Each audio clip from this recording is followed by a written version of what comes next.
Pumasok si Carla Reyes sa masalamin na pintuan ng business center na abot langit ng 7 minuto bago mag-alas 9 ng umaga. Tumatakbo ang kanyang ngatakong sa marmol ngang lobby malinaw, tiwala, at bahagya pang mas mabilis kaysa sa gusto niya. Sa kanang kamay, hawak-hawak niya ang folder ngam ga dokumento sa tabi ang kanyang katawan, sa kaliwa, inaayos niya ang tali ang kanyang bag. Parehong galaw ay hindi kailangan. Naghahanap lang ang kanyang nga kamay ngang magagawa habang pinagsisikapan ng kanyang isip na pigilan ang bagay na ayaw niyang tawagin na kaba, hindi ito takot, ito ay konsentrasyon. Iyon ang ipinunto niya sa sarili ng umaga habang nakatayo sa harap ng salamin sa banyo. 28 taong gulang. Diploma na may karangalan mula sa De La Salle University. 3 taon sa consulting sa Maynila. 1 taon sa Dubai para sa isang proyekto ngang pagbabago ngang istruktura ngang isang grupo ngang real estate. At narito na siya ngayon, sa Cebu City, sa lobby ng Abot Langit Construction, isa sa pinakamalaking developer sa Visayas. Bagong Deputy General Manager. Hindi sekretarya, hindi intern, hindi middle manager, Deputy General Manager. Sa edad na 28, hindi pinahintulutan ni Carla ang sarili na mag-isip tungkol dito ng masyadong matagal. Nagsimulang lumitaw ang naisip na baka nakamali siya, baka may nangyaring pagkakamali, baka tatawag sila at sasabihing, paumanhin. Ibang tao ang aming tinutukoy. Kaya naman lagi na lang siyang sumusulong. Lagi na lang pasulong. Ang lobby ng Abot Langit ay eksakto ang inaasahan niya. Mataas na kisame, makinang na bato sa kulay abo, reception desk na may 2 babay sa makaparehong blusa, at puno ng palma sa isang tabi sa sulok ang nag-isang detalyengang interior na buhay. Sa likod ng counter, tumingala na sa kanya ang isang gwardiya. Carla Reyes. Sabi niya bago pa siya makatanong. Deputy General Manager. Unang araw ng trabaho, tumango ang gwardiya, hinanap siya sa listahan, at iniabot ang pansamantalang pas. 10 palapag, sabi niya. Dun ang mga elevator. Alam na niya kung nasaan ang mga elevator. Pinag-aralan na niya ang plano, ngang opisina 3 araw na ang nakalipas tulad ng pinag-aralan niya ang taunang ulat ng kumpanya, talambuhay ang MNG pangunahing manager, at istruktura ang kapital ang stockholder. Si Carla Reyes ay hindi kailanman pumapasok sa isang silid ng hindi handa. 3 ang elevator. Ang gitnang elevator ay bumubukas nang lumapit siya, at humakbang siya papasok at tumigil. May lalaking nakatayo sa loop. Madilim na kulay abong suit, malinaw na hindi gawa samal. Puting polo, kurbata sa kulay ngang basang aspalto. Mga 35 taon, siguro kaunti pa. May itim na buhok, maikling gupit. Walang kapabayaan. Nakatingin siya sa kanyang telepono at hindi man lang itinaas ang tingin nang humakbang siya sa pintuan ng elevator. Ang nga sekretarya ay gumagamit ngang hagdan, sabi niya. Pantay ang boses. Walang galit, walang pangungutya. Iyon mismo ang pinakamasamang bahagi. Simpleng pahayag ng katotohanan, tulad ng binabasa ang isang talata mula sa corporate manual. Nanatiling nakatayo si Carla sa loob ng 1 segundo, pagkatapos siya ay tumango, tahimik na lumiko, at lumakat patungo sa hagdan. Hindi niya pinahintulutan ang sarili na tumigil, hindi lumingon, hindi man lang higpiting hawakan ang folder kahit gustong-gusto niyang gawin. Lumakat siya sa koridor, nahanap ang pintuan na may tandangang hagdan, hinila ito, at nagsimulang umakyat. 10 palapag. Sa 3 palapag, sinabi niya sa sarili na ang taong iyon ay malamang na isang direktor ng departamento na sanay na ituring ang sariling sentrong sansinukop. Nakilala na niya ang ganitong uringang tao. Sa consulting, madalas silang nagsulputan manataong nakakalito ang posisyon sa dignidad. Sa 6, nag-isip siya tungkol sa kung ano ang dapat sana niyang sinabi. Maari siyang nagsabi ng simple. Hindi ako sekretarya. Mahinahon, walang emosyon, impormatibo ngunit may humadlang sa kanya, at hanggang ngayon hindi niya matukoy kung ano iyon, hindi kawalan ng kakayahang sumagot. Mas malapit sa isang desisyon. Ang taong iyon ay hindi karapat-dapat ng paliwanag. Hindi pa karapat-dapat, sa 9, bibilang na lang siya ng baitang. Tinanggap siya ng 10 palapag sa katahimikan, mga salamin na partisyon, at amoy ng magandang kape mula sa kaliwa. Tumigil si Carla sa salamin sa tabi ang exit ng hagdan, inayos ang buhok, inahon ang diaket. Sa salamin, nakatingin sa kanya ang isang babay na may tuwid na likod at kalmadong mukha.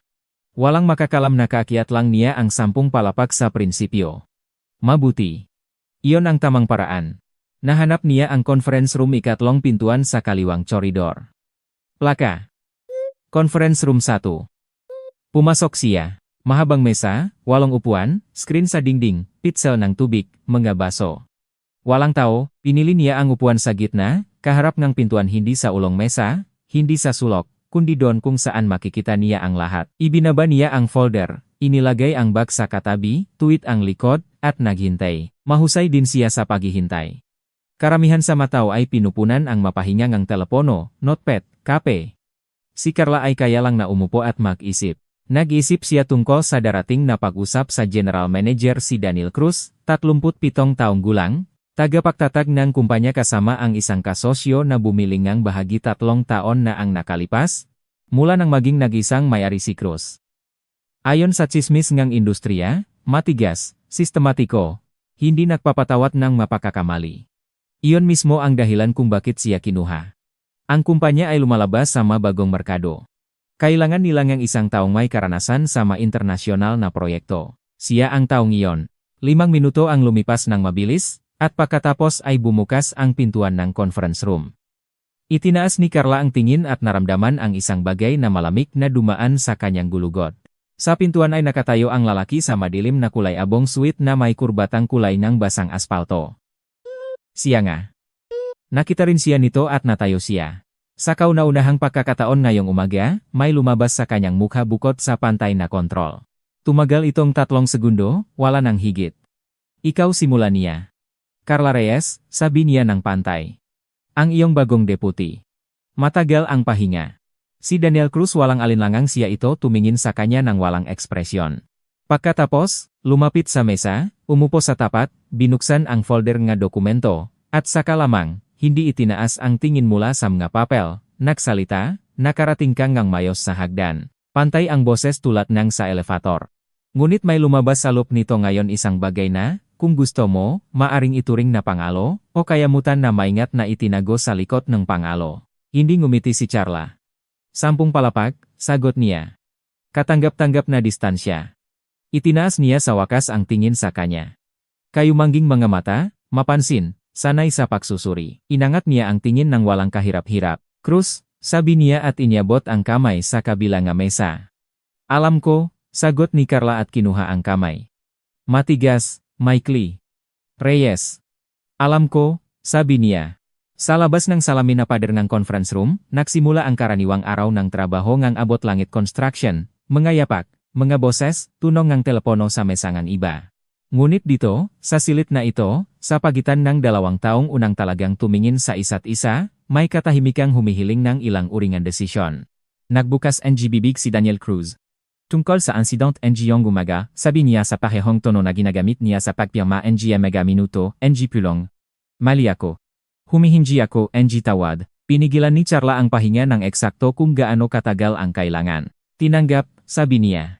Maari na tayong magsimula. Tumingin siya sa kanyang 1 pang segundo, pagkatapos ay tumango at binuksan ang folder sa unang pahina. Nagsimula ang trabaho. Sa susunod na 2 oras, natukoy ni Carla ang 3 bagay tungkol kay Daniel Cruz.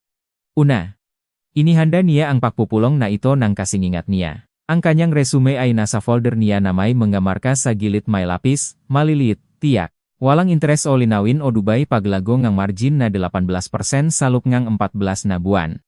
Suriin ang metodolohiya at DLSU. Hindi, De La Salle. Bakit nagbago? Bakit lumipat? Isang taong nagbabasa ang resume ang iba gamit ang lapis ay hindi nagtitiwala sa magagandang pahayag. Naintindihan niya ito at kahit na nahangaan pa, hindi siya magsasabi nito sa kanya. Pangalawa, hindi niya kinukuha ang hindi pakakasundo, ngunit alam niyang itago ito. Halos alam. Nang sa ika-20 minuto ang usapan ay mahinahon niyang itinuro ni Carla na ang iminungkahing istruktura para sa pagpasok sa merkado ng Davao ay naglalaman ng lohikal na pagkakamali sa pamamahagi ng MNG operasyonal na. Panganib, hindi siya nagsalita at hindi siya nagpataas ng boses.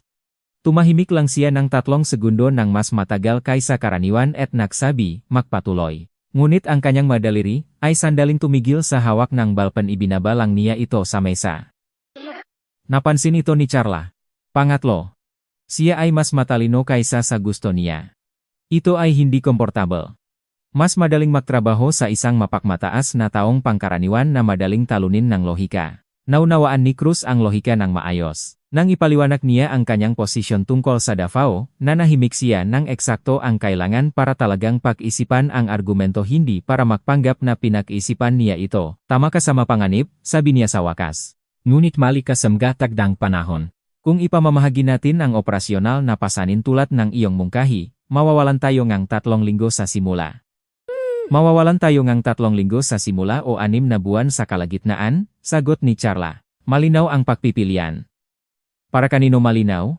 Para sa sinumang nagbasa ngang ulat sa proyekto ng Ngajayan de Oro noong 2022. Parehong iskema ngang pakpasok, parehong bitag. Pahinga. Nabasa mo ang aming panlup na ulat? Tanong niya. Pantay ang tono. Ngunit may dumaan sa loop nito hindi talaga pagkagulat, mas malapit sa magaan na iritasyon na naunahan siya. Kasama ito sa paketengan dokumento na ipinadala sa akin ng kunin ako, sabi ni Carla. Binabasa ko ang lahat ng ipinapadala sa akin. Tumingin si Cruz sa kanya, pagkatapos sa folder, pagkatapos muli sa kanya. Mabuti, sabi niya. 3 linggo. Iyon ang unang pagbibigay daan. Tinanggap ito ni Charla nang walang tagumpay tumango lamang at lumipat sa susunod na punto, masyadong maaga para magdiwang. Ayon sa paraan ng pagsimsim niya ng isa sa mga pahina ng folder ng bahagyang mas maikting kaysa karaniwan, gumawa rin siya ng ilang konklusyon para sa sarili. Nagtapos ang pulong bago mag-alas 12. Tumayo si Cruz ng una, kinandado ang folder. Ang iyong opisina ay 2 pinto mula sa akin. Nakalagay na ang plaka, sabi niya. Si Marichel, ang aking sekretarya, ang magakay sa iyo sa mag-administratibong bagay. Sa alas 2 ngang hapon, pulong tungkol sa cluster ngang Cebu. Kinakailangan ang iyong presensya. Magatanong. Wala pa, sabi ni Carla. Tumango siya at lumabas. Walang maligayang pagdating, walang huwak mag-atubiling lumapit. Lumabas lang siya, at nagsara ang pintuan sa likod niya. Umupo si Carla sa walang taong conference room ng 1 pang minuto. Kinuha ang baso ng tubig, uminom ng higop, inipon ang kanyang nga dokumento sa folder ng maayos, walang pagmamadali. Kaya, matalino ang boss, matigas, hindi marunong matalo ngunit nakukunwaring marunong. Naniniwala siyang lagi siyang pinakahanda sa silid. Ngayong umaga, natuklasan niya na hindi palagi, at hindi iyon nagustuhan niya, mas mahirap pa ang darating. Ang mga taong hindi gusto ang maging mali ay karaniwang naghahanap ng paraan upang maibalik ang balanse. Ano naman? Handa na siya. Ang pulong sa alas 2 ay eksakto ang inaasahan ni Carla at sabay na mas masahol pa. Nagtipon ang 7 tao sa conference room. Si Pablo Ramos, direktor ng konstruksyon, isang malalaking nga 50 taong gulang na may hitsurangang taong hindi natulog sa nakaraang 2 araw. Si Stella Barcena, Chief Financial Officer nga 40 taong gulang, may salamin sa manipis na kwadro, nagsasalita ng kaunti at palaging tumpak. Si Anton Chavez, direktor ngang benta maingay, mabilis. Malinaw na sanay sa pagpuno ng anumang espasyo. At 3 pang middle managers na naalala ngang pangalan ni Carla ngunit hindi pa nayugnay sa mga mukha. Pumasok si Cruz ng huli eksakto sa oras, umupo sa ulonging mesa, tinanaw ang nga naroron, at sandaling tumigil ang tingin sa si Charla na nakaupo sa kaliwa niya 2 upuan ang layo. Nakilala na ninyo si Charla Reyes? Tanong niya nang walang panimula. Ilang tango, ilang mausisang sulyap.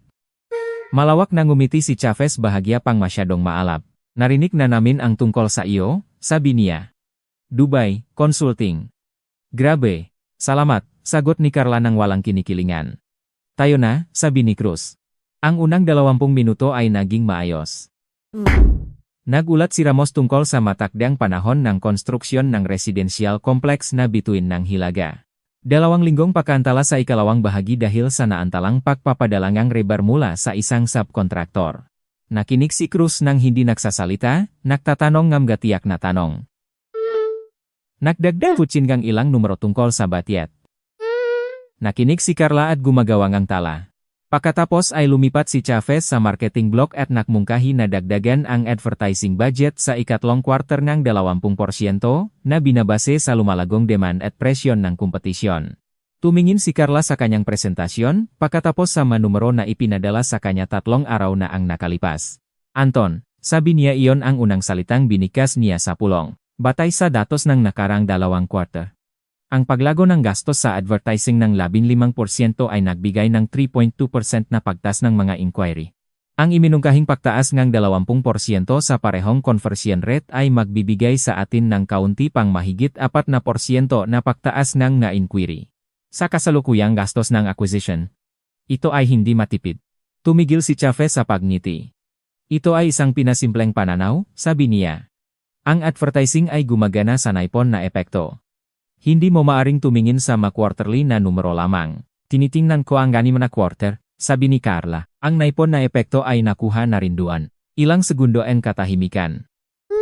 Mula sa ilalim ng kanyang salamin, pinanonot ni Barcena ang palitan na ito na may ekspresyon ngang isang taong nakakakita ngang isang bagay na kawili-wili. Lumingon si Cruz kay Carla. Alternatibong mungkahi? Tanong niya. Pantay ang boses. Ngunit muling may mahinang tensyon ng isang tao na hindi nagustuhan na ang kanyang direktor ng benta ay biniyan lang ng leksyon sa harap niya ng kanyang bagong deputy sa kanyang unang araw ng trabaho. Ipamahagi muli ang budget para sa mas tiyak na digital advertising na may mas mataas na conversion at magdagdag ng 5% para sa pakikipagtulungan sa kasalukuyang base ng kliyente, sagot ni Carla. Ang gastos ng acquisition ay bababa, ang bilang na transaksyon ay lalaki. Teorya iyan, sabi ni Chavez. Iyon ang ginawa ko sa Dubai, sagot ni Carla. Ang resulta ay nasa ulat na binasa ni Daniel ngayong umaga. Matagal na tumingin si Cruz sa kanya ng walang ekspresyon. Pagkatapos kay Chavez. Pag-aralan ninyong makasama, sabi niya. Sa Biyernes. Tumango si Chavez ng walang ngiti. Pagkatapos ng pulong, habang lumalabas ang lahat, nanatili si Cruz sa pintuan, at nang dumaan si Carla, tahimik na nagsalita. Reyes. Tumigil siya.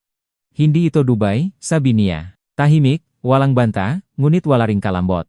Naintindihan ko, sabi ni Carla. Hindi ako sigurado, sagot niya at lumabas muna. Nakatayo siya ng 3 segundo at tinanaw ang nakasarang pintuan. Pagkatapos ay kinuha ang folder at pumunta sa kanyang opisina. Hindi pa tapos ang unang araw, ngunit ang alituntunin kung paano sila magtatrabaho ay naitakda na kahit wala sa kanilang dalawa ang nagsalita nito ng hayagan. 1 linggo ang lumipas. Sa linggong iyon, natutunan ni Carla kung paano gumagana ang Abot Langit Construction sa loop. Hindi sa pamamagitan ng dokumento sa katotohanan. Ayon sa kung sino ang nagpapatsyan sa koridor, ayon sa masulat ni Cruz ang binubuksan niya ng una. Ayon sa kung paano nagtatahimik ang mga pag-usap kapag pumasok siya sa silid, at kung gaano kabilis nagpapatuloy kapag pumasok siya. Gumagana ang kumpanya ng maiksi, tulad ng mekanismo ngunit ang mekanismong iyon ay nakatun para sa isang tao. Lahat ng mahalagang desisyon ay ginagawa ni Cruz ng mag-isa. Hindi dahil hindi siya nagtitiwala sa matao nagtatanggap siya ng magagandang espesyalista. Malinaw iyon. Kundi dahil siya ay isa sa mauring ang taong pisikal na hindi makabitiw ng kontrol. Bawat pag-apruba ay dumadaan sa kanya. Bawat makabuluhang dokumento ay napupunta sa kanyang mesa. Matagal nang tumigil ang natao sa pagpapakita ng inisyatibo.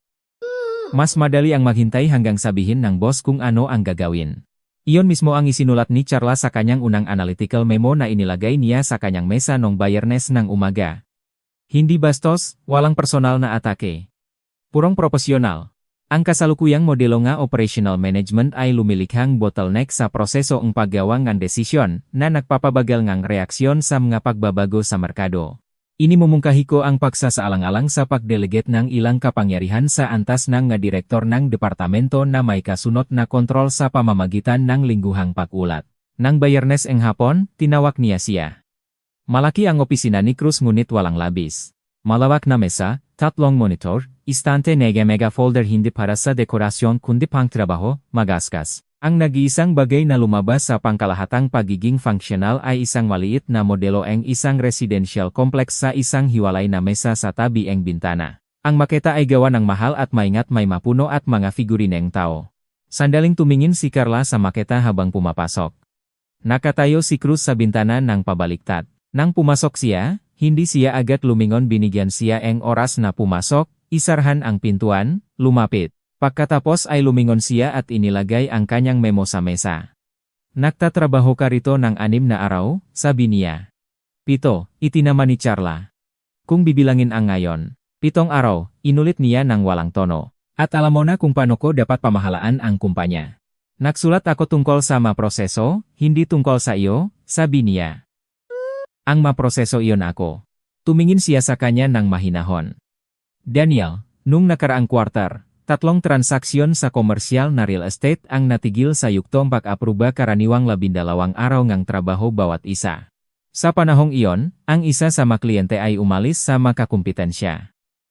Hindi iyon ang aking pagtatasa, iyon ay panloop na istatistika. Pahina 42 ngam iyong sariling quarterly na ulat. Pahinga. Nabasa ko ang aking quarterly na ulat, sabi niya. Kung ganon, tinitingnan natin ang parehong mga numero, sagot ni Carla. At kumukuha ng iba't ibang konklusyon mula sa kanila. Kinuha niya ang memo, binasa ito muli kahit, batay sa paraan ng paggalaw ang kanyang mamata, alam na niya ito. Mag-iisip ako, sabi niya sa wakas. Iyon lang, hindi. Sabi ni Carla at inilagay sa mesa niya ang ikalawang pahina. Ito ay isang mungkahi para sa istrukturang lingguhang pagulat kung magpasya kang subukan ang pagdelegate upang hindi mawala ang kontrol sa mga proseso. Tumingin siya sa pahina, pagkatapos sa kanya. Palagi ka bang ganito nagtatrabaho? Paano? Pumupunta ng may problema at kagat may solusyon. Pumunta lang na may problema tinatawag, iyon na reklamo, sabi ni Carla. Hindi ako nagreklamo. Nagbago ang isang bagay sa kanyang mukha. Kaunti lang. Hindi ngiti, hindi pagpainit ngunit may gumalaw ng 1 milimetro. Maaari ka nang umalis, sabi niya. Ang susunod na away ay dumating ng Martes sa pulong tungkol sa proyekto ng Baywalk Residences, isang malaking residential complex, na magiging flagship ng kumpanya sa susunod na 3 taon. Iprinisenta ni Cruz ang konsepto ng financing. Sariling pondo kasama ang project financing mula sa partner bank. Karaniwang iskema. Nakinig si Carla, tumingin sa manumero, at naramdaman ang dumaraming pakabahala. Daniel, sabi niya nang matapos siya. Sa kasalukuyang key interest rate, ang gastos ng project financing ay ginagawang masyadong mahina ang margin ng proyekto.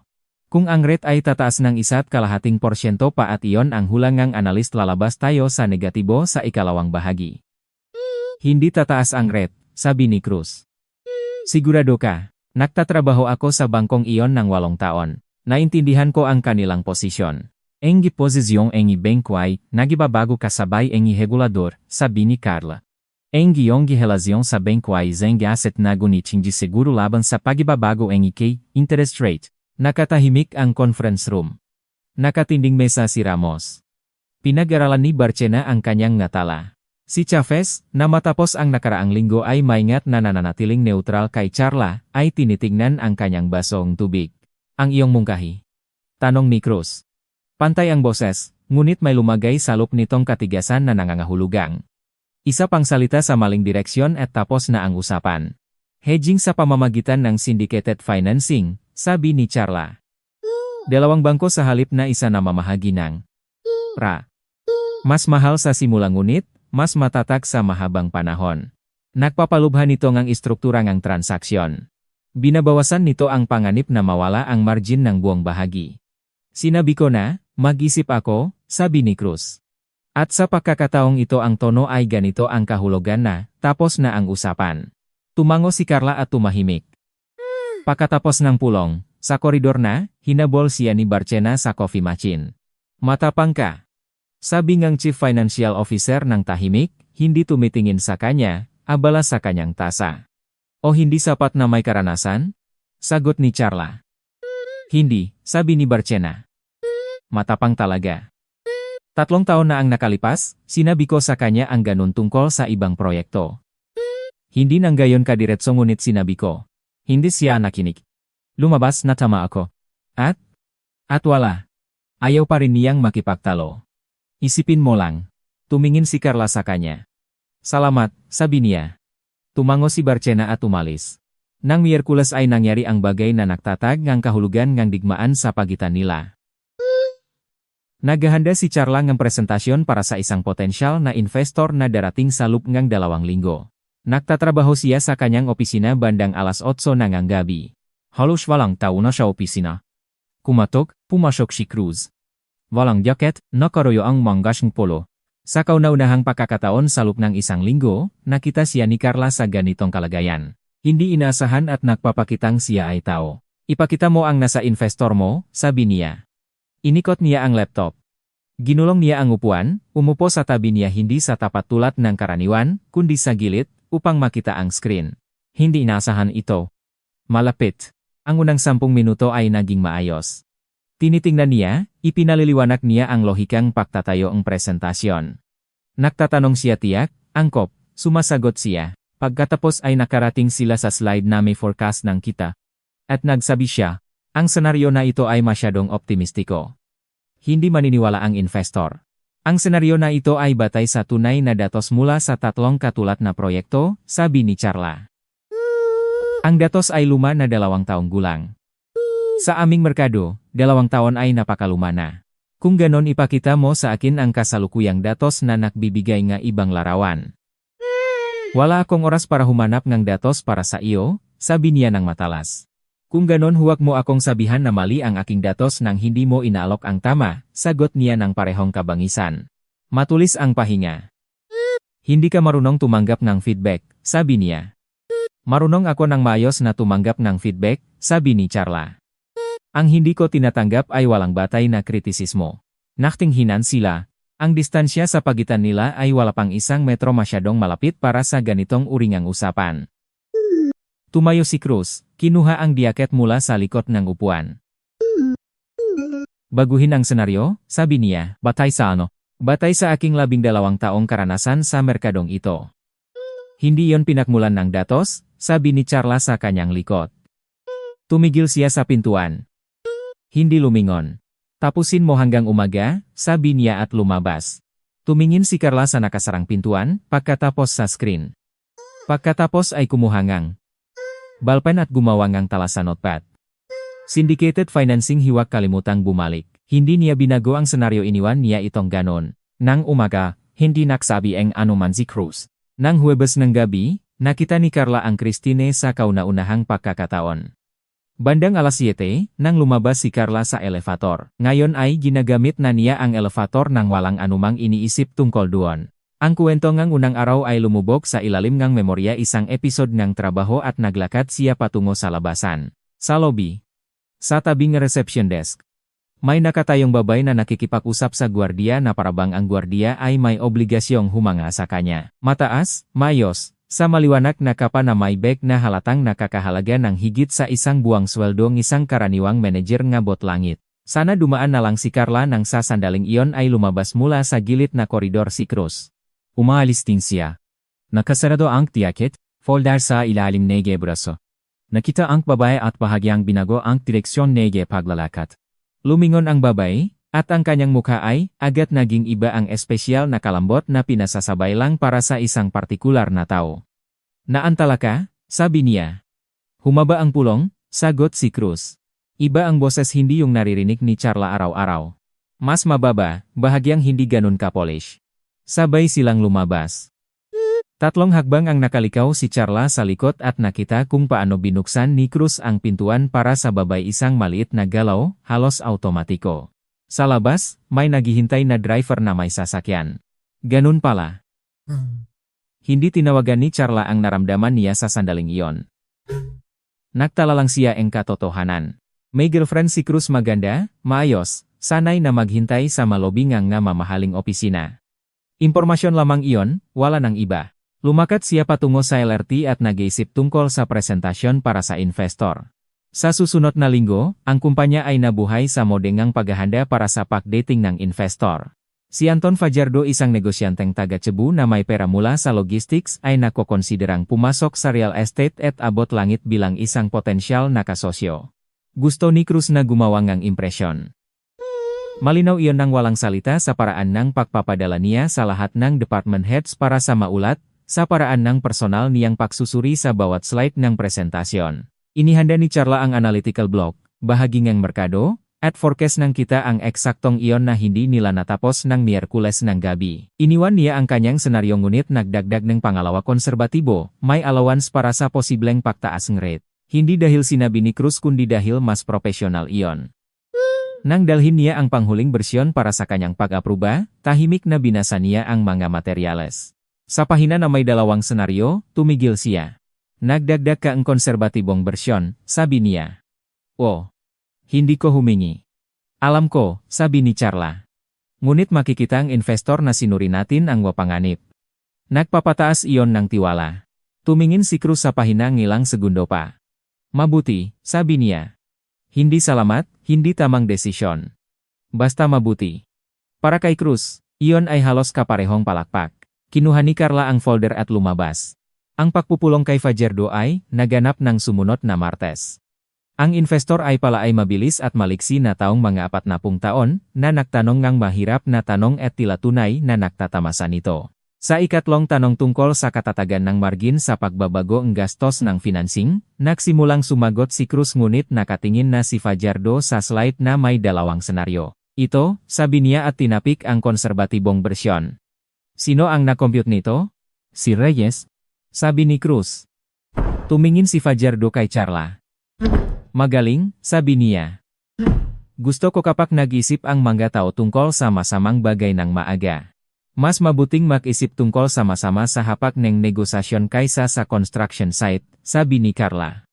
Tumawa si Fajardo maikli, Toto. Hindi natawa si Cruz, ngunit nang minsang tumingin sa kanya si Charla, hindi siya mukhang nagagalit. Mukhang isang taong gumagawa ng panlup na tala. Nang matagumpay na natapos ang pulong humingi si Fajardo na ipadala ang pinasya Shandakos na umalis ang investor, na umalis ang investor, na umalis ang investor, nakayon si Cruz sa tabi ni Carla. Magaling na trabaho, sabi niya. Tahimik, halos para sa sarili. Tumingin siya sa kanya. Nakatingin na siya sa ibang direksyon. Salamat, sabi ni Charla. Iyon ang kauna-unahang pagkakataon na walang tensyon sa pagitan nila. 3 segundo lang. Wala nang gid. Pagkatapos, may tinanong si Chavez kay Cruz, at lumipas ang sandali. Nang Miyerkules, nanatili si Charla sa opisina hanggang alas 9:30, inayos ang nga dokumento ng Davao Project na opisyal na nagsimula sa susunod na linggo. Nang sa wakas ay patay niya ang computer at isaayos ang bag. Halos walang tao na sa palapag. Guardia sa post, janitress sa dulong koridor.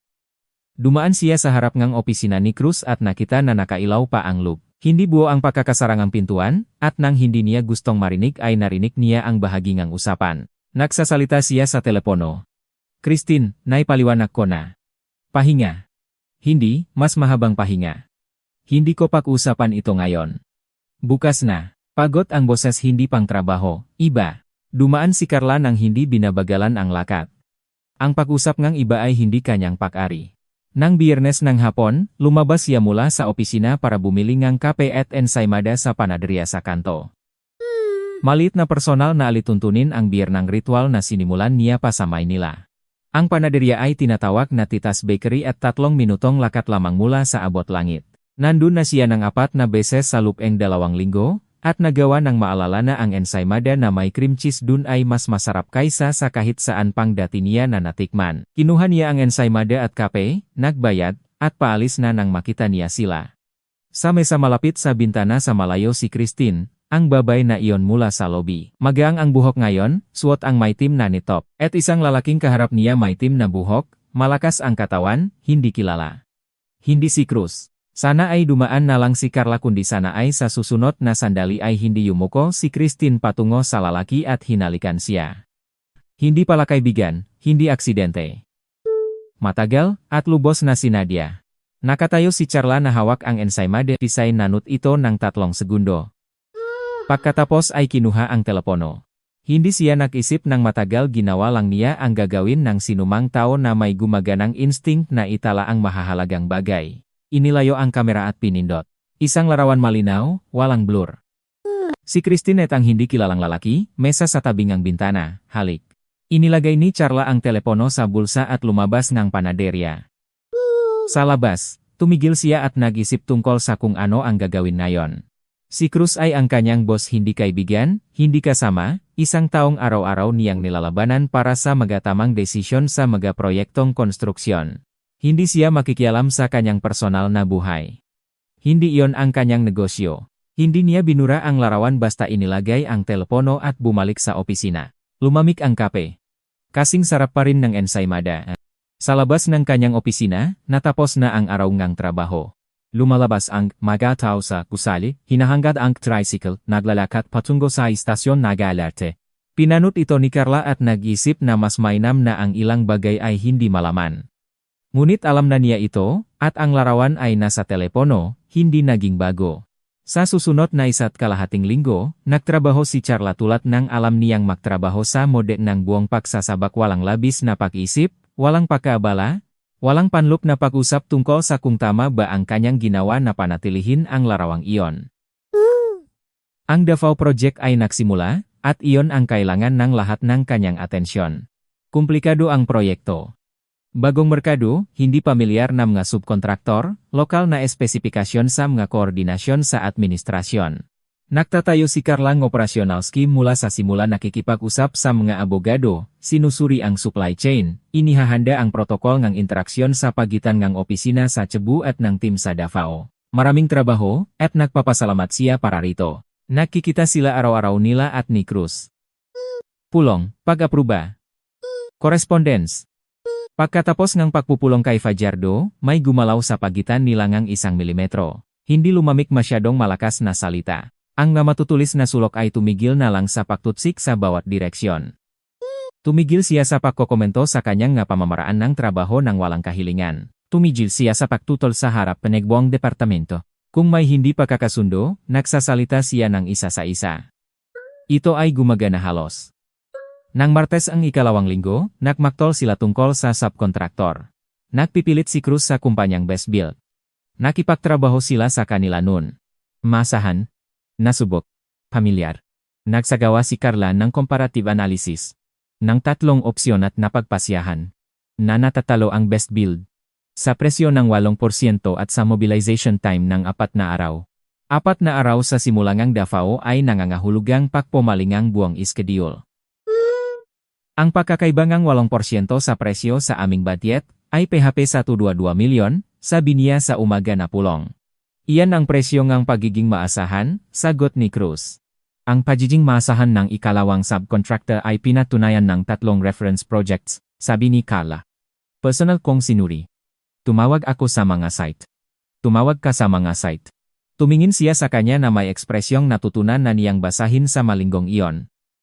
Pagkagulat na hindi niya naitago. Nagtatagal ngang 40 minuto, sabi ni Carla. Ngunit nagbibigay ng impormasyon na wala sa anumang tender dossier. Pahinga. Sino pa al? Nay, hindi niya nais na suriin o nagpanggap siyang hindi gustong suriin. Mananatili tayo sa Best Build, sabi niya. Daniel, PHP 1.2 milyon hindi yon halagang dapat bayaran para sa ugali, sabi ni Carla. Hindi yan ugali, yan ay desisyon nega pamamahala. Ang desisyon ng pamamahala ay dapat na makatwiran. Ito ay makatwiran sa aking karanasan sa pagtatrabaho sa subkontraktor na iyong. Karanasang 3 taong na ang nakalipas. Sabi ni Carla. Nagpali na ang operasyong direktor ang kumpanyang iyong. Naging halatang-halata ang katahimikan sa conference room. Nakatingin nesa si Ramos na may ekspresyon ng isang taong gustong maging nasa ibang lugar. Pinag-aralan ni Barchena ang kanyang natala. Tapos na ang pulong, sabi ni Cruz. Nagsimulang tumayo ang lahat. Nanatiling nakaupo si Carla ng 1 pang segundo. Pagkatapos ay tumayo rin. Tinipon ang mga papel. At lumabas. Sa koridor. Tahimik na sinabi sa kanya ni Ramos habang nakaabot sa tabi niya, mali ang ginawa mo tungkol sa operations director. Personal na atake iyon kahit hindi mo naisip na ganun. Katotohanan iyon, sabi ni Carla. Ang katotohanan ay maaring may hatid sa paraang magiging atake ito, sagot ni Ramos at lumiko patungo sa kanyang opisina. Inisip ito ni Carla hanggang gabi. Tama si Ramos. Alam niya iyon. Hindi sa diwang argumento sa paraan ngang paghahatid. Alam niyang pumiling ang tamang nga salita kapag gusto niya. Ngunit minsan sa tabi ni Cruz, ang isang bagay ay hindi gumagana tulad ng kailangan para bang sa tabi niya, ang kanyang ma-filter ay hindi gumagana ng maayos. Ito ay hiwalay na nakainis sa kanya. Nang Huwebes, nagbanggaan uli sila sa pagkakataong ito dahil sa presentasyon para sa Board of Directors na nakatakda sa susunod na linggo. Nagpadala si Cruz sa kanyang revision sa kanyang seksyon. Binuksan ni Carla ang file at natuklasan na inulat niya ang 3 pangunahing slide, hindi nagdagdag ng komento, hindi humingi ng pagsasayos, literal na binago ang kanyang napahayag. Ang kanyang salita ay pinalit ng sa kanya. Ang kanyang istruktura ng argumento ay inilipat. Pumunta siya sa kanyang opisina, kumatok, at pumasok. Binago mo ang aking slide, sabi niya. Walang preamble. Itinaas niya ang tingin mula sa monitor. Inayos ko. Pinalit mo ang aking manapahayag ng iyong sarili. Hindi iyon pakayos. Hindi ko gusto ang tono, sabi niya. Anong tono? Masyadong akademiko. Ang Board of Directors ay hindi ang audience na nangangailangan ng sanggunian sa metodolohiya. Ang Board of Directors ay mataong gumagawang desisyon tungkol sa pera, sabi ni Carla. Dapat nilang maunawaan kung saan nanggagaling ang numero. Nagtitiwala sila sa akin hindi sa mga numero. Iyan mismo ang problema na isinulat ko sa aking unang memo, sabi ni Charla.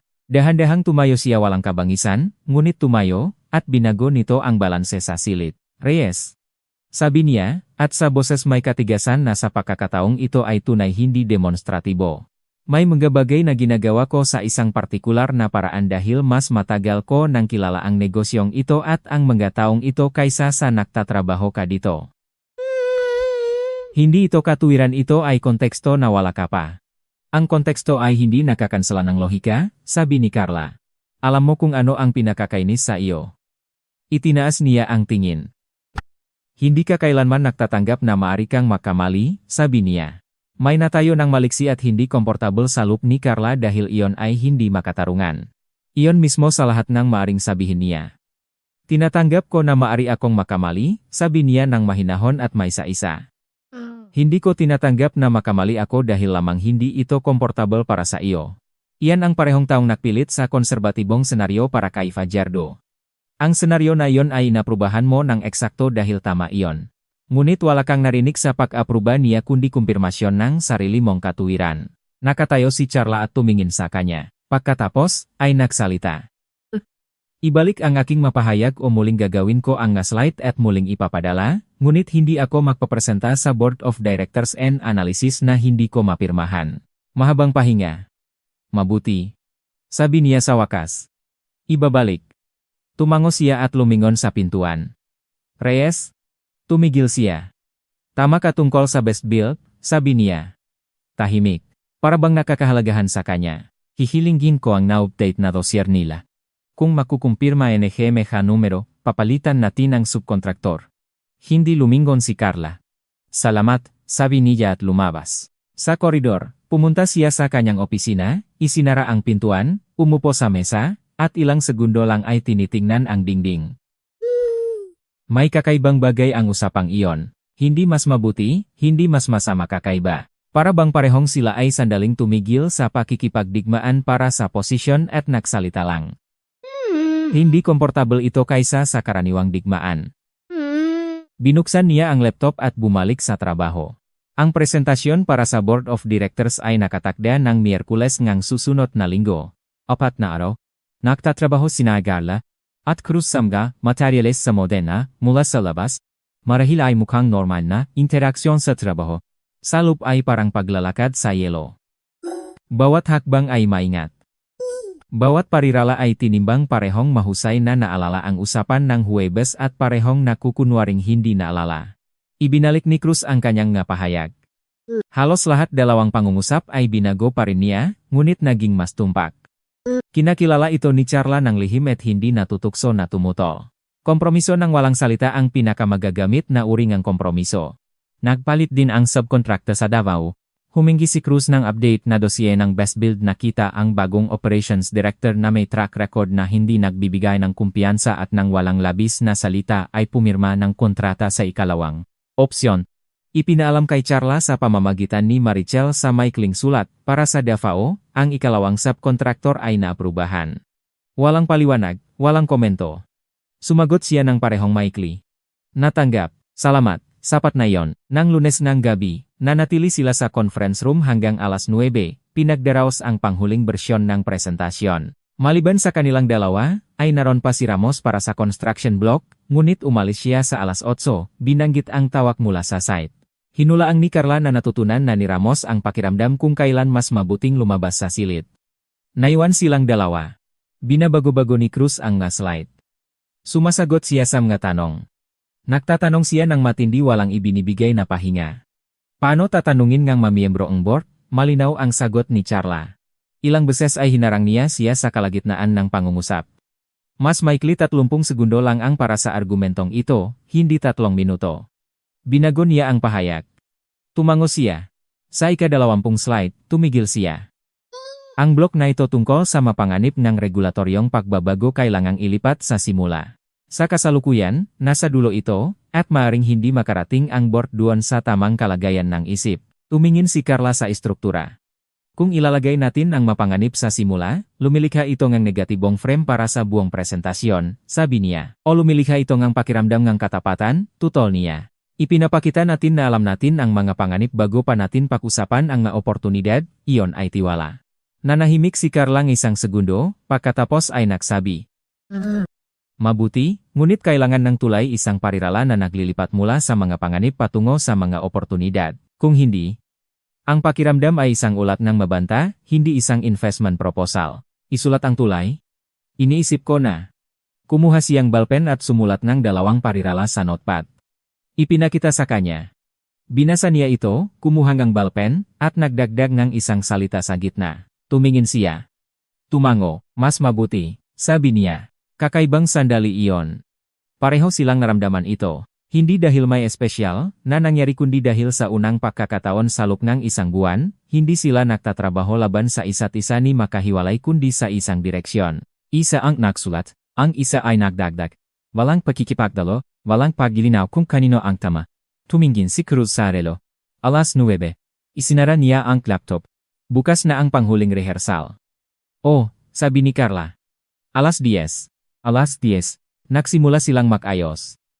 Tinitipon ni Carla ang maka-printout sa folder. Sinasara ni Cruz ang diaket. Pagkatapos ay nagsabi siya nang hindi siya tinitingnan. Ikaw ang pinakamatagal na nagtatrabaho sa opisyeng ito. Tuwing gabi. Nasanay na ako, sabi niya. Sa Dubai ganyan din ako nagtrabaho. Sa Dubai ka nagtatrabaho ng mas marami pa? Mas marami pa. Bakit ka bumalik? Tanong niya. Hindi inaasahang tanong hindi sa kanyang estilo. Personal. Sinawsawan ni Carla ang folder. Wala ron na nakakahalagang pananatili, sabi niya ng maikli. Hindi siya nagtatanong ng karagdagang paglilinaw. Tumango at kinuha ang folder mula sa mesa. Hanggang bukas, sabi niya at lumabas. Nanatili si Carla sa walang taong conference room ng 1 pang minuto. Pagkatapos ay nakayos din at lumabas. Naganap ang board of directors ng Miyerkules ng 11:00 ng umaga. 5 miyembro ang board, 3 independent director at 2 minority shareholder na sumali 2 taon na ang nakalipas. Seryosong magataw, sanay sa tiyak na bagay. Nagtatanong ng walang seremonya. Pinamunuan ni Cruz ang unang kalahati strategic block, maa-resulta ang taon, maa-plano para sa pag-scale. Nagsalita ng may kumpiyansa, pinigilan ang bulwagan. Nakaupo si Carla sa kanyang kanan at pinanut kung paano siya nagtatrabaho sa audience. Hiwalay ito na agham at mahusay siya sa gayon. Naalam niya kung saan tumigil. Naalam niya kung paano gumawa ngang pahinga para malunok nam nga nakikinig ang numero bago marinig ang susunod. Pagkatapos ay naipasa sa kanya ang salita. Tumayo si Carla, lumabas sa screen, tumingin sa 5 tao na tumingin sa kanya ng magalang ngunit nagsusuri. Bagong deputy. Unang pagkakataon sa board. Panurin natin. Nagsimula siya sa mapanganib tulad ng inayos nila nung nakaraang gabi. 3 pangunahing panganib, maikli at walang mitigation. Pagkatapos ay ginawa niya ang tulay ang pariralang isinulat nila ng makasama at lumipat sa oportunidad. Ang unang tanong ay mula kay Ati. Arcadio Estrelado, ang pinakamatanda sa mga independent director isang payat na lalaki na may ugali ngang pagtatanong ng simpleng mga tanong na nagtatago ng komplikadong pagsusuri. Para sa Davao, sabi niya. Ang mga forecast na inyong ginagawa ay nagtatanaw ng paglago ng presyo ng square meter ng 8% taon-taon. Ano ang batayan?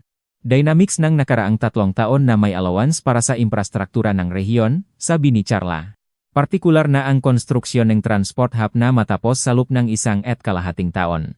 Kasaysayang, ang makatulad na proyekto ay nagbigay ng pagtaas ng halaga ng pabahay sa loob ng 5 kilometrong 7 hanggang 12%. Kinuha natin ang mas mababang hangganan. Konserbatibo, sabi ni Estrelado. Sadya, sagot ni Carla. Tumango siya at nagsulat ng isang bagay sa notepad. Ang pangalawang tanong ay tungkol sa financing. Inilatak ni Carla ang parehong senaryo base at konserbatibo. Nang dumating sa syndicated scheme na inimungkahi niya kay Cruz noong unang linggo, minsang tumingin siya sa kanya. Nakatingin siya sa screen ng may ganap na pantay na mukha. Ito ba ay pinag-aralan? Tanong ng isa sa mga shareholder, si Genny Cupino. Pinag-aralan namin ang opsyong ito. Sabi ni Cruz ng pantay. Ang panghuling desisyon sa istruktura ng financing ay sa katapusan ng buwan. Hindi. Labis na komplikasyon. Basta pinag-aralan. Hindi nagpakita ngang anumang bagay si Carla inilipat lang ang slide. Ang presentasyon ay tumagal ngang 40 minuto. Sa resulta, inaprubahan ng board ang estratehiya para sa susunod na taon at hiniling ang pinahahalagahang badyet para sa Davao sa loob ng 2 linggo. Magandang resulta. Pagkatapos na umalis ang mga miyembrong board, nanatili sa conference room sina Cruz at Carla. Tinitipon niya ang mga dokumento, pati na rin ang kanyang mga materyales. Napansin ka ni Estrellado, sabi ni Cruz. Iyon ba ay masama? Tinatandaan ni Estrellado ang mataong sumasagot ng tumpak, sabi niya. Kaya hindi. Isinara ni Charla ang folder. Tungkol sa syndicated financing, sabi niya nang hindi itinaas ang tingin mula sa mga dokumento. Maganda ang detalyadong comparative analysis. Tingnan natin. Tumigil si Carla. Mabuti. Sabi niya. Sabi Ernest. Dagdag niya. Sabi Ernest. Sumangayon siya. Lumabas siya ng una. Nanatili pa si Charlang 1 minuto, tinitingnan ang walang lamang screen kung saan nakita lang ang kanilang nakasamang slide. Ang parirala ang tulay na isinulat nila ng makasama ng Lunes ngabi ay gumana ng eksakto tulad ngang dapat. Minsan, isang salitang idinagdag sa tamang lugar ang nagbabago ngang lahat. Inilagay niya ang notepad sa bag at pumunta para ihanda ang analisis para sa syndicated financing. Nagsimula ang Biyernes sa pagkansela ni Cruz ng umaga na pulong para sa Davao. Maikling ipinasa ni Marichel, hihingi si Daniel na ilipat sa Lunes personal na dahilan. Tumango si Carla at bumalik sa analysis para sa syndicated financing. Natapos na niya ang huling seksyon at gusto niyang may hatid bago tanghalian tulad ng napakasunduan. Sa koridor, may kakaibang bagay mula ng umaga. Hindi katahimikan, hindi kaguluhan, isang bagay sa pagitan. Ang matao ay nag-usap ng bahagyang mas mababa kaysa karaniwan. Si Chavez, na laging pumupunta sa kanya nang may dahilan sa unang kalahating araw, ay hindi lumabas. Si Ramos ay dumaan sa harap ng kanyang salaming dingding na parang tumingin ng diretso sa harapan Sadia. Napansin ito ni Charla, nagtala nito, at nagpatuloy sa pagtatrabaho. Sa kalahating 12:00, iniprint niya ang analisis. Pinakasama, nagsulat ng cover letter, at dinala kay Marichel. Nandun ba si Daniel? Tanong niya. Oh. Ngunit humiling siyang huwag abalahin hanggang tanghalian, sabi ang sekretarya at mahinahon na nagdagdag, mahirap ang kanyang umaga ngayon. Iniwan ni Charla ang folder at bumalik sa kanyang opisina. Mahirap na umaga. Anuman ang ibig sabihin nito, hindi kanyang negosyo. May mahirap na umaga ang lahat. Lumabas si Cruz bandang 2:00, dumaan sa koridor ng mabilis, pumasok sa kanyang opisina. 10 minuto kemudian ay tinawag niya si Ramos. 20 minuto kemudian ay si Barcena. Si Charla ay hindi tinawag. Iyon ay normal. Hindi lahat ay kailangan ang kanyang pakikilahok. Ngunit sa 3:00 ay pumasok siya sa kanyang opisina ng mag-isa. Nakita agad ni Charla na may hindi ayos. Hindi sa pamamagitan ng mukha parehong nakasara tulad ng dati. Sa pamamagitan ng paraan ng pagsasara niya ng pintuan. Bahagyang mas malakas kaysa karaniwan. Isang kontroladong galaw ngunit may pagsisikap, tulad ng isang taong nagpipigil ng sarili at gumagastos ng kapansin-pansing bahagi ng kanyang mapagkukunan sa gayon. Natanggap ang analisis para sa financing, sabi niya. Umupo sa tapat. Magandang trabaho. Salamat, sabi ni Charla at nahalata na hindi siya pumunta para doon. Binuksan niya ang kanyang folder na dinala niya ng umaga ngunit hindi naman tumingin. Tumingin sa mesa. May tanong tungkol sa Davao, sa timing ng ikalawang fase, sabi niya. Kinuha ni Charla ang kanyang kopya. Anong partikular na tanong?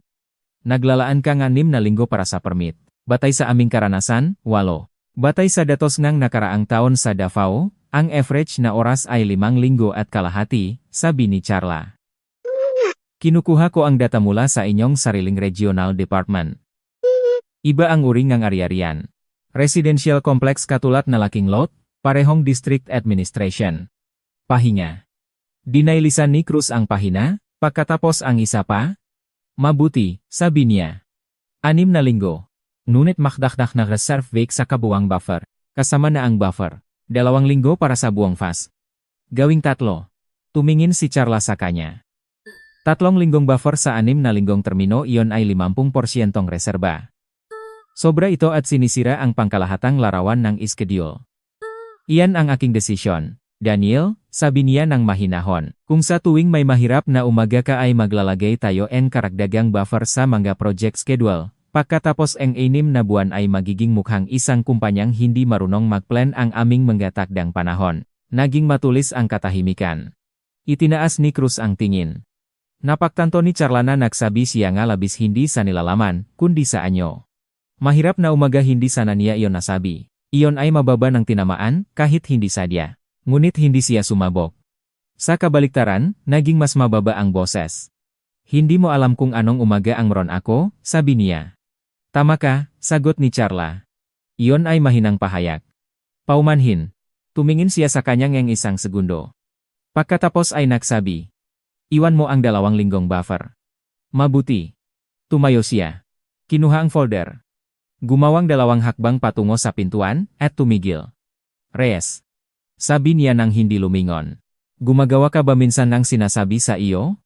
Kapag makatwiran iyon, sabi niya. Matagal na pahinga. Ganyan ang iniisip ko, sabi niya at lumabas. Nang Martes ay naganap ang tunay na away. Ang dahilan ay ang tender para sa direksyon ng Maynila. Gumawang desisyon si Cruz nang wala siyang pakikilahok direktang nakipagkoordina sa legal na departamento. Nalaman ito ni Carla nang nakataon, nang ipadala nga Marichel sa kanya ang panghuling protokol para sa pag-apruba pagkatapos na mapagpasyahan ang lahat. Pumunta siya sa kanyang opisina bandang alas 2 na hapon, kumatok, at pumasok nang hindi naghihintay na sagot. Tandar para sa Maynila, sabi niya at inilagay ang protocol sa kanyang mesa. Tumingin siya sa papel. Gumawa na akong desisyon. Nang wala ako. Operasyonal na tanong iyon. Ito ay isang tanong na PHP 11 milyon na may 3 taong kahinatnan, sabi ni Charla. Kasama sa aking ma-function ang pakikilahok sa ma-desisyon ng tender sa ganitong sukat. Nakasulat iyon sa aking kontrata. Alam ko ang iyong kontrata. Kung ganun bakit hindi ako kasama? Tumayo siya.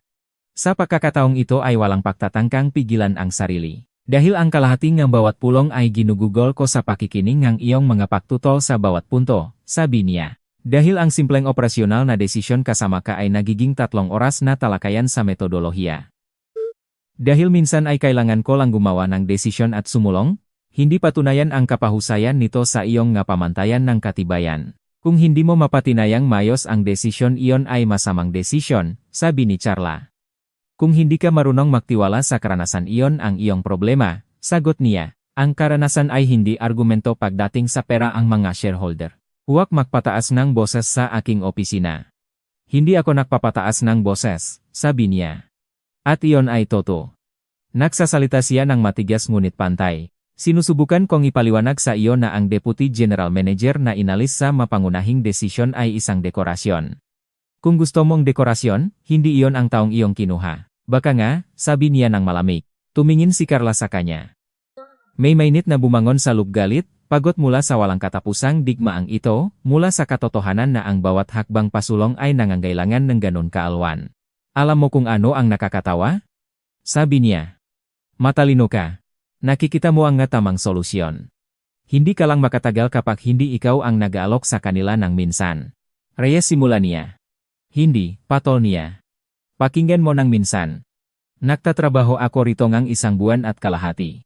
Sa panahong iyon, nakatipid ako sa kumpanya ng PHP, 1.2 milyon sa subcontractor, tumulong sa pagsasara ng Fajardo, at nagtatag ni struktura para sa Davao na tinawag niyong regional director na pinakamabuti sa loob ng 3 taon. Hindi ako humingi ng pasasalamat. Hinihingi ko na isama ako sa trabahong para sa akin kinuha. Katahimikan. Nakatayo si Cruz sa mesa at tumingin sa kanya. Ang ekspresyon kanyang mukha ay tulad ng hindi pa nakita ni Carla, hindi malamig, hindi matigas, isang bagay na iba, isang bagay na hindi pa niya nabasa. Dahil sa sandaling iyon, automatikong tumingin siya sa telepono niya na nakalagay sa mesa at nakita ang petsa na mag-aalarawan sa gallery. Ang piyanang iyon sa panadarya. Si Christine sa mesa sa tabi na bintana. Nagpalit ng isang bagay sa loop niya. Kinuha niya ang telepono, nahanap ang larawan, iniabot sa kanya ng screen pataas. Ito ang iyong girlfriend, sabi niya. Kape sa kanto. 3 linggo na ang nakalipas. Tumingin si Cruz sa screen. Nakita ni Charla kung paano may tumigil sa kanya. Pumunta ako para sa ensaymada, sabi niya ng tahimik. Nakataon. Inilagay niya ang telepono sa mesa, lumingon, at lumabas. Nakarating na si Charla sa dulo ng koridor bago niya narinig sa likod niya ang ngayapak. Mabilis, mabigat, hindi takbo, ngunit halos. Reyes. Hindi siya tumigil. Nakarating sa stairwell, itinulak ang pintuan. Nahuli siya ni Cruz sa plataporma sa pagitan ng mga palapag doon kung saan walang kamera, walang kasamahan, walang salaming pader. Tumigil, sabi niya. Tumigil siya at lumingon. Nakatayo siya 2 hakbang ang layo. Walang diaket na iwan sa opisina. Puting polo, kurbata ng bahagya ay naalis.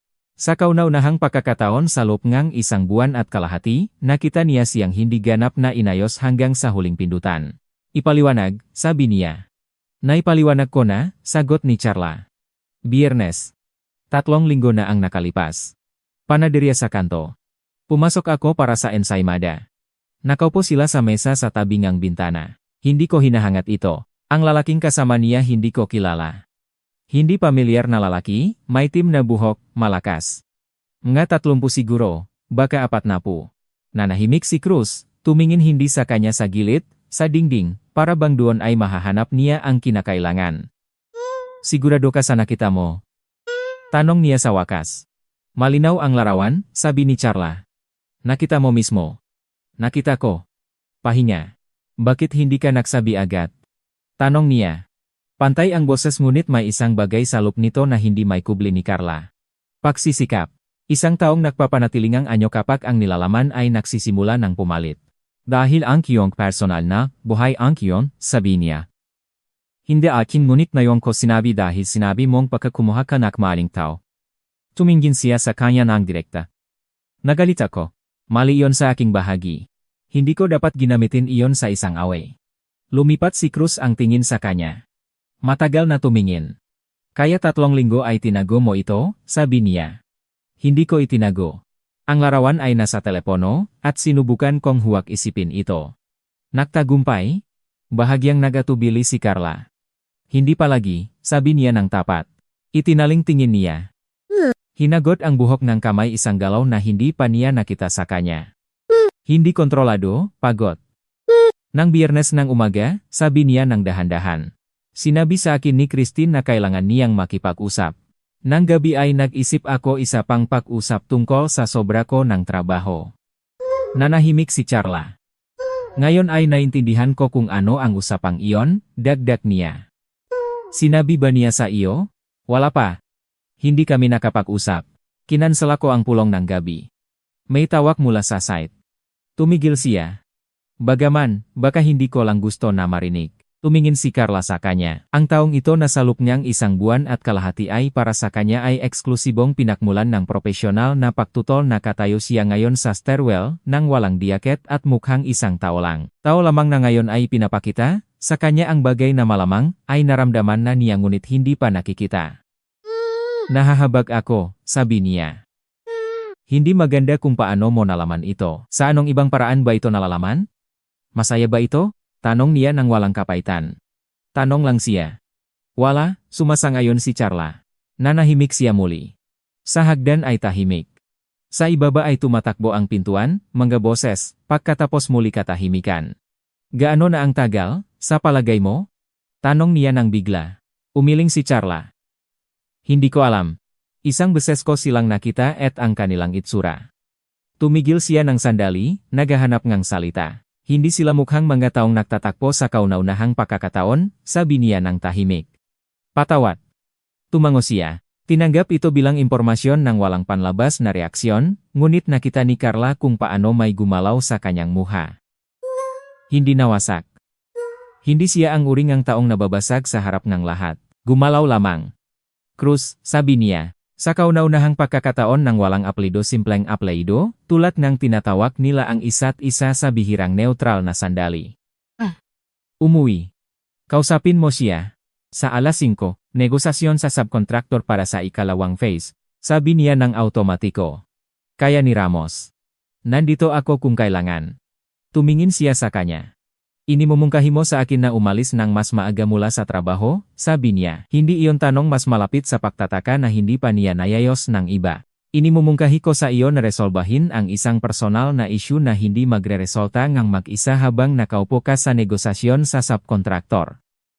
Lagi ka bang ganito katuwiran sa matao tungkol sa kailangan nilang gawin? Kapag halatang nangangailangan sila na may magsabi sa kanila, sagot ni Charla.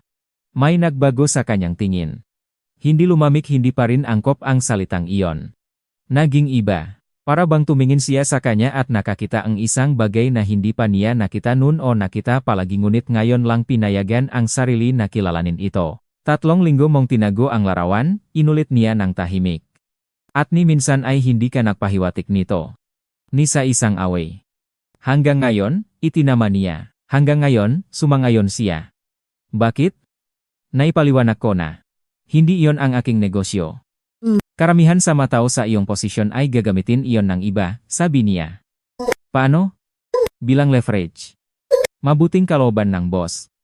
Katapatan kapalit ng katahimikan. Tumingin si Charla sa kanya. Hindi ako nagtatrabaho sa pamamagitan ng leverage, sabi niya. Nagtatrabaho ako sa pamamagitan ng argumento. Dapat mo na sanang nahalata iyon sa loob ng 1 buwan at kalahati. Napansin ko, sabi niya. Tahimik. Iyon mismo ang napansin ko. Ang pahinga sa pagitan nila ay naging iba, hindi matulis, hindi puno ng tensyon. Basta tahimik. Hindi mahusay si Carla sa ganito sa katahimikang hindi nangangailangan ng ngasalita ngunit nangangahulugang isang bagay. Umalis ka na. Sabi niya. Ang negosasyon sa subkontraktor ay isasayos ko kay Ramos. Hindi gumalaw si Cruz en sa pang segundo. Tumingin sa kanya. Reyes. Sabi niya. Tungkol sa Maynila na tender tama ka. Dapat kang kasama. Tumango si Carla. Alam ko. Sabi niya nang walang tagumpay. At tungkol sa syndicated financing, dagdag niya. Babasahin ko ang iyong analisis ngayong gabi. Malinaw ang pagkakasunod-sunod doon. Hindi ako nag-aalala. Gumawa sa wakas yang hakbang hindi pababa sa labasan, kundi pataas pabalik sa palapak. Tumigil sa pintuan sa plataforma. Salamat, sabi niya. Para sa larawan, at sa pagsasabi, walang sinagot si Carla, tumingin lang sa kanya. Binuksan niya ang pintuan at umalis. Pakalipas ng 1 minuto, narinig niya sa koridor na nagsasalita siya kay Maricel. Maikling usapan. Pagkatapos ay tunong ng yapak patungo sa elevator. Pagkatapos ay katahimikan.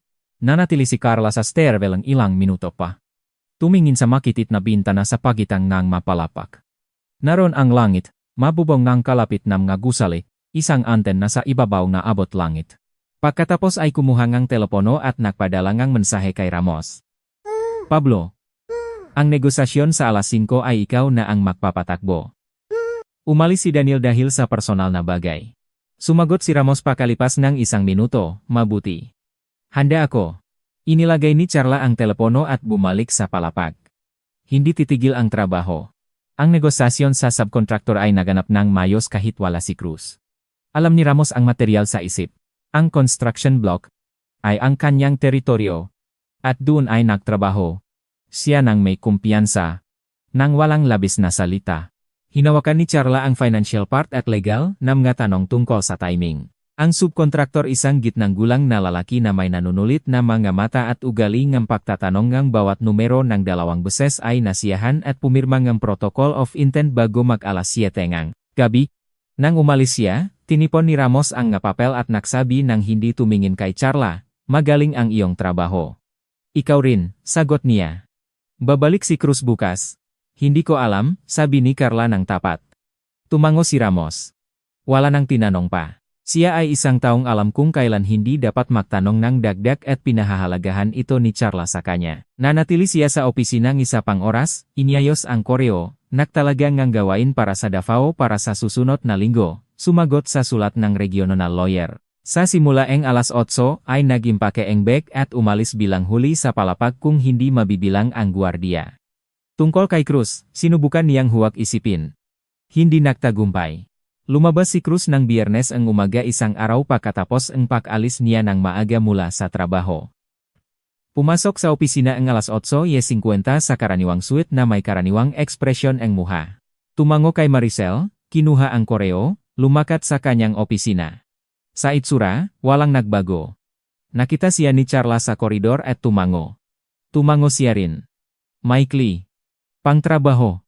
Sa buong umaga. Hindi sila nagtagpo. Nang tanghalian, nagdala si Maricel sa kanya ng printout na may tatak ang kanyang analysis sa syndicated financing na may mga revisions ng Cruz. Kaunti ang revisions, lahat ay angkop paglinaw ng isa sa mabangko, Tanong sa timing ngan structuring ngan transaksyon, tala na ipagsabay sa mga legal na makahiwalay. Sa pinakailalim ng huling pahinakamay, maliliit ang sulat tinanggap. Ihanda ang mungkahi para sa mga bangko. Tumingin si Carla sa panggunay na ito.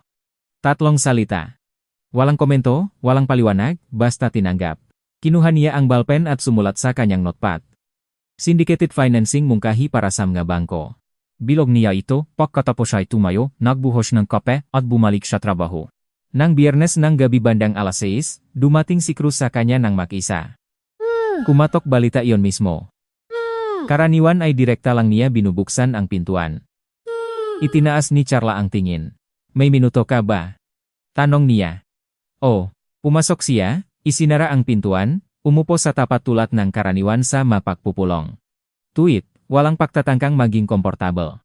Nakausap ko si Christine, sabi niya. Nanahimik si Carla, hindi dahil hindi alam kung ano ang sasabihin kundi dahil naiintindihan niyang hindi siya pumunta para sa payo at hindi para sa pakikiramay. Pumunta siya para sabihin, hindi niya itinanggi, nagpatuloy siya. Masyadong pantay ang boses para sa ganitong usapan ngunit alam na ni Carla na iyon ang kanyang paraan. Hindi kalamigan armadura. 8 buwan pala ang tagal. 8 buwan, inulit ni Carla ng tahimik. Oh, pahinga. Kamusta ka? Tanong niya. Tumingin siya sa kanya. Bahagia pang mas matagal kaysa karaniwan. Mabuti, sabi niya. Hindi iyon totoo, sabi ni Carla. Hindi, sumangayon siya pagkatapos ngang pahinga. Ngunit magiging totoo iyon. Tumingin siya sa mesa. Pagkatapos muli sa kanya. Nagiwalay kami. Hiniling ko sa kanya na kunin ang kanyang manggagamit habang wala ako. Nakuha na niya. Mabilis. 1 araw ang binigay ko sa kanya. Bahagia niyang itinaas ang balikat, isang galaw na sa ibang tao ay magiging isang pag-alok ng balikat, ngunit sa kanya ay mukhang isang pagtatangkang itapon ang isang mabigat na bagay. Tumutol siya nanganghulugang naiintindihan din niya na ito ay katapusan, sabi ni Carla. Siguro, naintindihan niya ng mas maaga kaysa sa akin, sabi niya. Walang pagsasalamin sa pangungusap na iyon, isang pahayag lang ng katotohanan. Isang taong sanay na tumingin sa mga katotohanan ng walang palamuti. Hindi nagsalita ngang anumang nakakaaliw si Carla. Mararamdaman niya iyon at hindi niya ito ipagpapalagay. Tama ka tungkol sa larawan, sabi niya ng bigla. Sa anong kahulugan, na hindi mo ito dapat ipakita sa isang away. Nakitaan niya ang kanyang tingin, ngunit masaya akong ipinakita mo. Bakit? Dahil 8 buwan ay matagal. Magpapatuloy akong hindi mapansin ng isa pang ganun.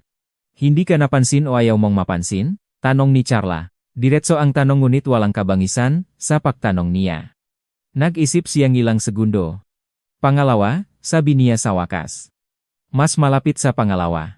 Ang trabaho ay mas simple kaysa sa tumingin sa nangyayari sa tabi, tumango si Carla. Naintindihan niya iyon ng maayos, mas maayos kaysa sa gusto niya. Iyon ang dahilan kung bakit nagtatrabaho ka ng ganun?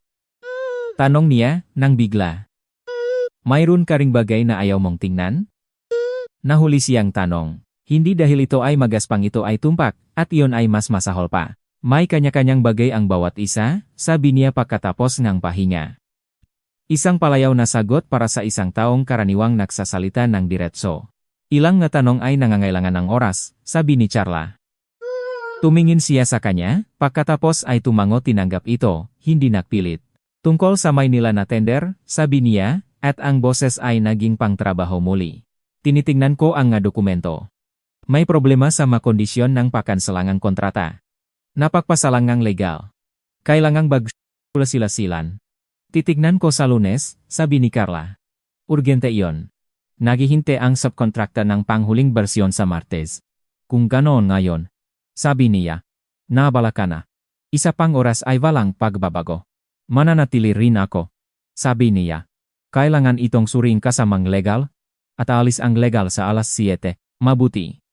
Tumayo siya, kinandado ang diaket. Sa 20 minuto, sa akin, sabi niya. Naabisuhan na ang legal. Nandun ako. Lumakat siya patungo sa pintuan.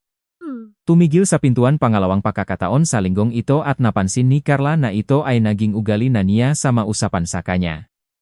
Reyes, sabi niya, salamat para sa negosasyon sa subkontraktor kahapon. Sinabi ni Ramos na magaling kang nag-wrap up. Mahusay din ang trabaho ni Ramos. Ganun din ang sinabi niya tungkol sa iyo. May lumabas sa kanyang boses hindi ngiti, ngunit malapit sa ganun. Nagpupuri kayo sa isa't isa, ngunit ipinagkakaila sa inyong sarili. Karapat dapat si Ramos, sabi ni Carla. Ikaw rin, sabi niya at lumabas. Tumingin si Carla sa nakasarang pintuan, pagkatapos sa notepad. Pagkatapos ay kinuha ang telepono at nagpadala ng mensahe sa kanyang ina ng maikli, tulad ng lagi. Okay lang lahat, nagtatrabaho, tatawag sa weekend. Agad na sumagot ang kanyang ina. Huwag kalimutang kumain ng maayos. Bahagyang ngumiti si Carla, inilagay ang telepono, at nagsimulang tiipin ang mga dokumento para sa Maynila na tender. Pagkalipas ng 20 minuto, nasa opisina na siya ni Cruz. Naghahanda na ang legal ngang papel. Nakatayo si Cruz sa whiteboard na may marker at isinusulat ang mapuntong kontrata. Lumingon nang pumasok siya. Dito, sabi niya at itinuro ang 3 punto. Basahin. Lumapit siya, binasa, nahanap ang problema sa loob ng 30 segundo. Walang limitasyon ng penalty dito, sabi niya. Kung kanselahin nila, mari tayong humingi ng kahit anong halaga at kabaliktaran. 2 panik na panganib. Eksakto. Sabi niya. Kailangan ng nakapirming halaga o porsyento ng halaga ng kontrata. Anong porsyento? 10%. Standard. 15. Kung gusto nating proteksyon sa ating bahagi. 15, sabi niya nang walang pag-alangan. Sumasang-ayon. Nagsimulang sumulat ng nga-revisions ang legal. Nakatayo si Cruz sa tabi ni Carla sa harap ng whiteboard malapit, dahil maliit ang espasyo. Parehong tinitingnan ang teksto ng kontrata at parehong nag-iisip tungkol sa parehong punto.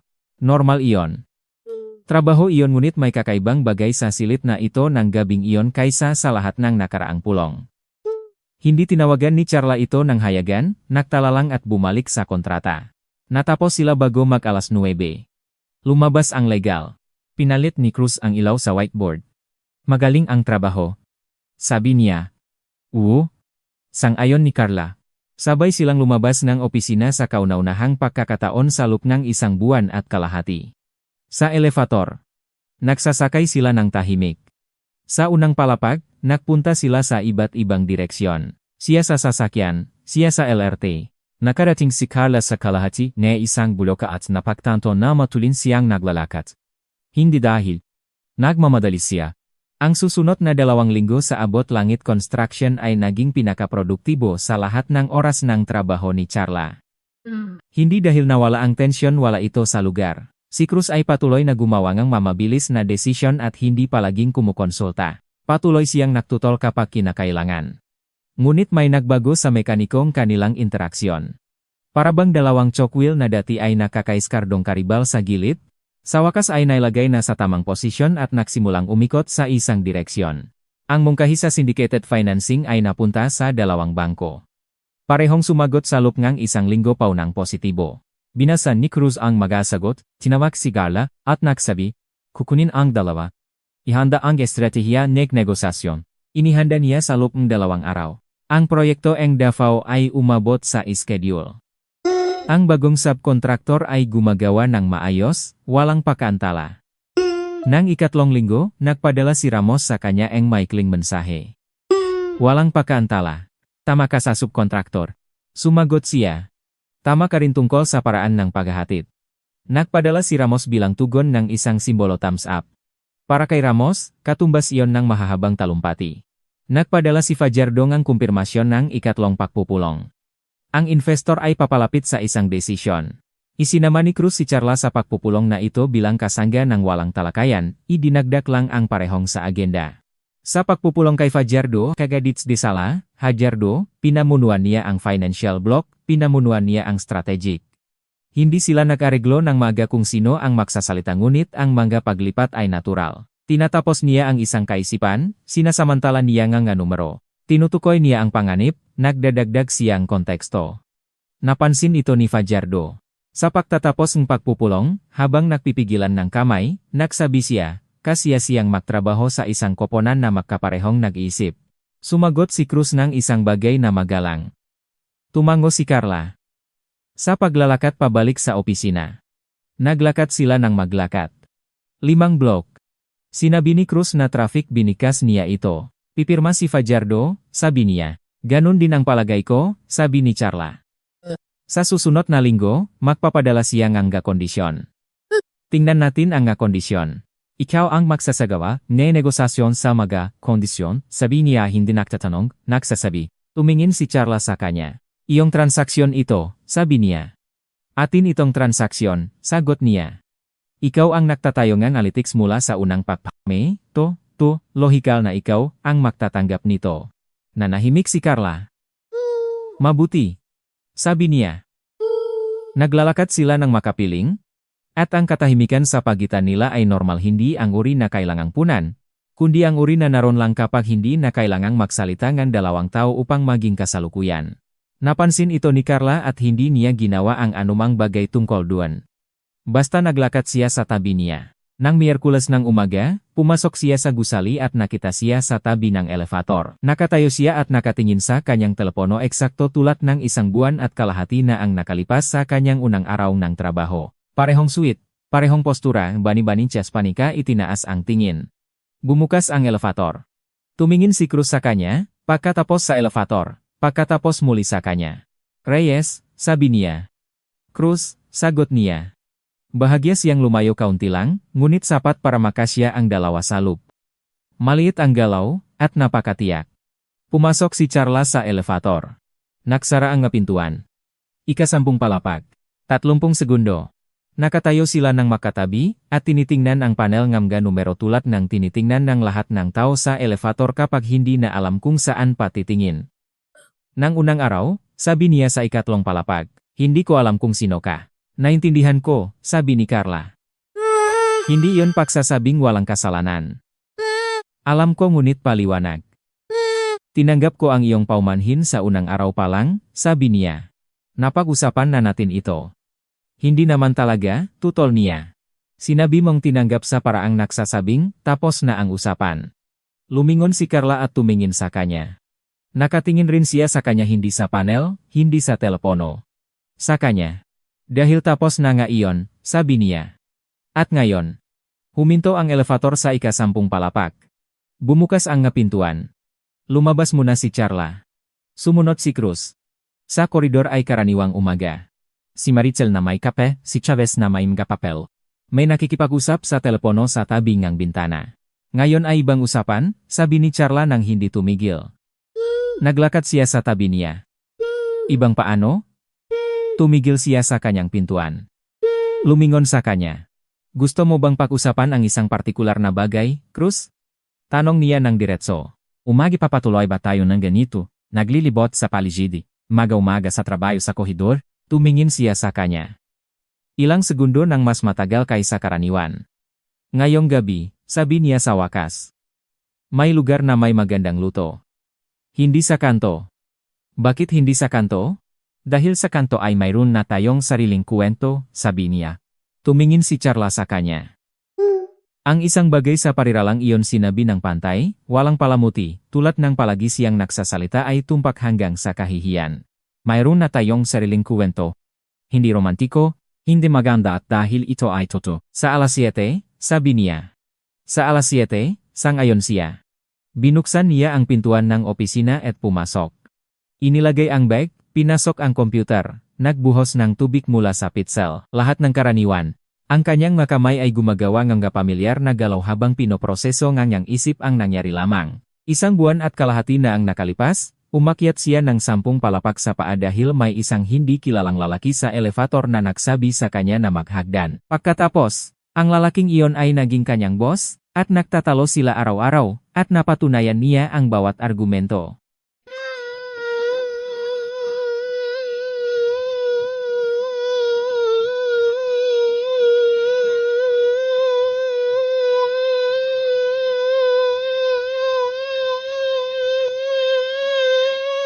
At nakita niya ang kanyang girlfriend sa cafe at itinago niya ito ng 3 linggo at inilabas ito sa isang pagtatalo at nagsisi siya at hindi nagsisi ng sabay. At sa huli, narito siya sa kanyang opisina sa ika-10 palapag na nakasundo sa hapunan. Ang buhay ay gumagalaw ng kakaiba ngunit lohikal. Kung mag-isip ka, ganap na lohikal. Alas 7 gabi, pinalit ni Charla ang computer, kinuha ang bag, at lumabas ng opisina. Naghihintay na si Cruz sa tabi ng elevator. Walang folder, Walang telepono sa kamay nakatayo lang. Nakita siya, tumango. Sabay silang pumasok sa elevator. Naksara ang nga pintuan. Unang palapag. Kaya ng unang araw na iyon, sabi niya sa kalagitnaan ng pagbaba. Nang sinabi ko ang tungkol sa hagdan maari ka sanang nagsabi lamang kung sino ka. Maari nga, sangayon ni Carla. Bakit hindi? Nag-isip siya ng isang segundo. Dahil hindi ka deserving ngang paliwanag sa sandaling iyon, sabi niya. Isang hindi kilalang tao na nagsasabi sa akin kung saan pupunta, nang hindi alam ang anumang bagay tungkol sa akin. Para saan niya ang paliwanag? Matigas. Makatarungan. At naglakat ka ng 10 palapak mula sa prinsipyo. Nakarating ako sa 10 palapak ng naglalakat, itinaman niya. Magkaibang bagay ang dalawa. Ang prinsipyo ay hindi para patunayan sa iyo ang anumang bagay. Ang prinsipyo ay hindi magpaliwanag sa isang taong hindi nagtanong. Nanahimik si Cruz. Iyon ang pinakatumpak na paglalarawan ng paraan ng iyong pagtatrabaho, sabi niya sa wakas. Hindi ka nagpapaliwanag ng sarili mo, ginagawa mo lang. Ikaw rin, sabi ni Carla. Ako? Oo. Kaya naman hindi tayo nakakayon. Palagi kang gumagawa, palagi akong gumagawa, at nagtatalo ang mga resulta. Nagkakayon tayo, tumutol siya. Ngayon. Oh. Kaya natutunan tayo, sabi ni Carla. Huminto ang elevator. Unang palapak. Bumukas ang nga pintuan. Lumabas sila sa lobby, ang parehong lobby, na may marmol na sahig at puno ngang palma sa sulok, kung saan nagsimula ang kanyang unang araw sa abot langit.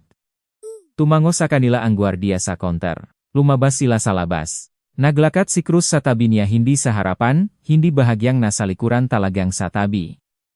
Napansin ito ni Carla. Baka hindi niya iniisip ito. Baka iniisip. Malayo ba? Tanong niya. 7 minuto, sabi niya. Naglalakat, naglalakat. Bahagia siyang ngumiti sa dulongang, kanyang labi lang. Sinadya mo ba? Sabi niya. Ano? Tanong niya, ngunit may isang bagay sa boses na nagsasabing alam niya. 7 minutong paglalakat, sabi niya. Pagkatapos ang kwento sa hagdan. Nanahimik, siya ang isang segundo. Posible, sabi niya. Tumingin si Carla sa kanya. Nakatingin siya sa harapan, ngunit sa gilid ng kanyang bibig ay naroon ang isang bagay na sa ibang tao ay tatawagin ng ngiti. Sa kanya ay makaiba, mas pimigilan, mas maikli. Ngunit iyon. Walang sinabi si Carla, naglakad na lang siya sa tabi niya. 7 minuto, hindi masyadong mahaba at hindi masyadong maikli. Sapat para lumabas sa modenege trabaho at pumasok sa modenege bang bagay.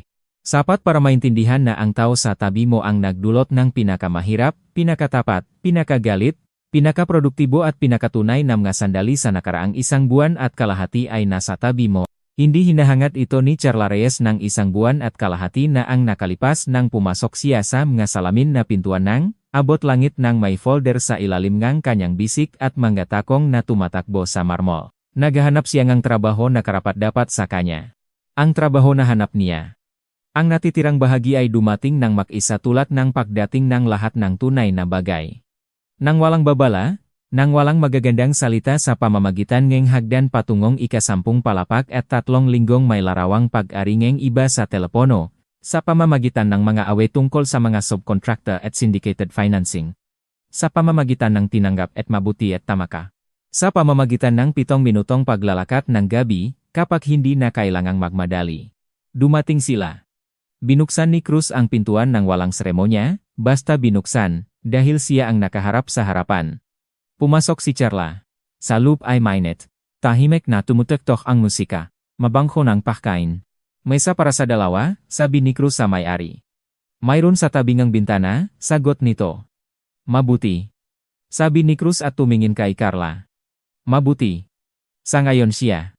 Umupo sila sa tabi ng bintana kaharap ng isa't isa, tulad ng nutuna sa conference room ng 1 buwan at kalahati na ang nakalipas. Ngunit ngayon, walang folder, walang dokumento, walang pangangailangan na patunayan ang anumang bagay. 2 tao lang sa mesa. Mula dito, kung mag-isip ka, nagsisimula ang lahat.